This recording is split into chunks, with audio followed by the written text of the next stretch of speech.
The first is a lack of preparation. Okay.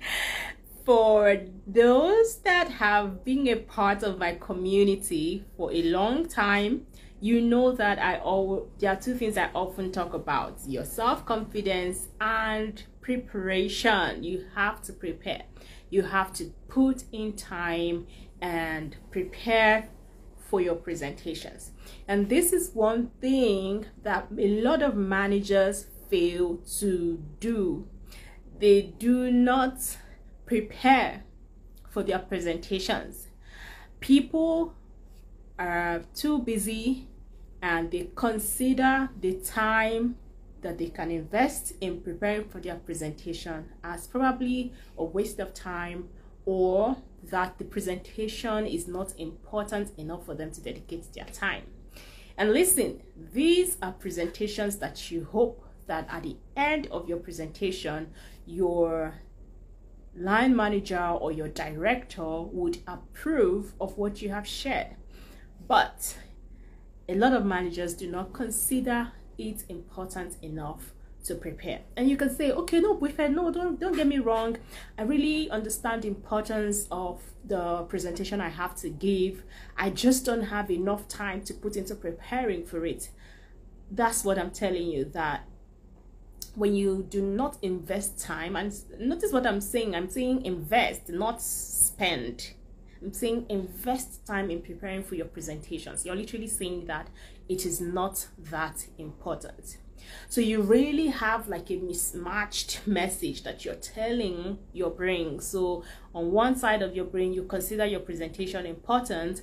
On the other side of your brain, you're not putting in the time and effort to prepare for that presentation, thus telling your brain that it is not that important. So one thing that you have to decide by the fact that you're watching this video is to make up your mind to put in time to prepare for your presentation. I get it. You have a lot to do as a manager. You manage people, people are reporting to you. You have to tie all of that together. However, that is where making sacrifices come to play. You have to be willing to make some sacrifices to get the kind of results that you want to get at the end of your presentation. You have to be willing to maybe wake up later in the night, which is something that I do sometimes. If I have a presentation, I can wake up early enough, or I can just spend time and go to bed later than I would often do. But I find time to prepare for my presentation.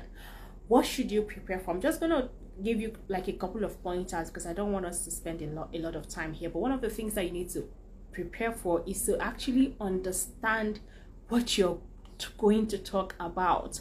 If you're talking about your numbers, you have to understand the numbers.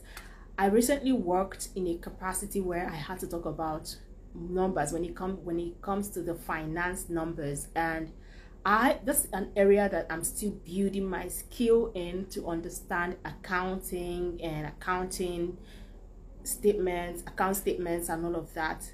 So what I would do is to call one of the accountants that worked on the report and ask her to explain every number. Every number. I have to understand why we have this here in the payables and why we have that in the receivables. And I had a wonderful accountant who knew what she was doing, and she would often provide the answers that I need. And I would ask, where did it come from? Because that was also a portfolio that I was handed over to. So there were a lot of things that I wasn't really privy to, that I had to understand. So I took time to understand those numbers.